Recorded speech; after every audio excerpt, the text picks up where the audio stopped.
Hello and welcome to the Blue Review. Today we are talking about Public Enemies from Universal Home Entertainment.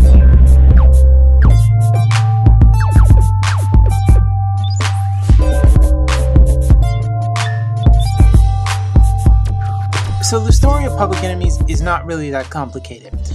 Johnny Depp plays John Dillinger, who was a famous kind of bank robber gangster in the early part of the 30s in Chicago and Indiana. And Christian Bale plays this FBI agent who's been sent to sort of track him down as his crimes have put him on the FBI's most wanted list.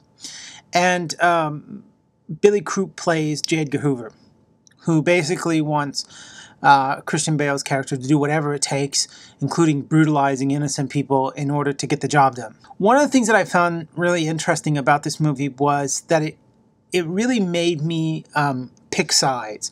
I didn't like any of the cops. They all seemed arrogant and stuck up and just basically kind of jerks throughout the whole movie. I didn't even really like Christian Bale's character. I was really rooting against the cops.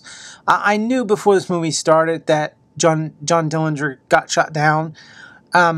So it didn't really, there wasn't something like, will he get away? Will he live to be a ripe old age? So there's kind of an inevitability to it. But I really did like his character much more than I liked the characters of the cops. They came off as just a bunch of jerks. And I thought that was really interesting because a lot of movies nowadays try and sort of, oh, we're going to tell both sides of it. And I just don't think that works.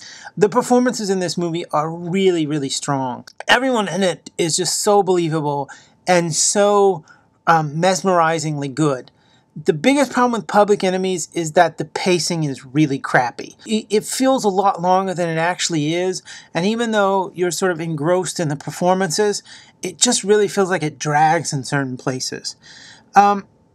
It's not a bad movie, but it's not like the greatest movie of this time period I've seen. Although, it's really kind of cool to kind of feel like you're sort of back in that time period.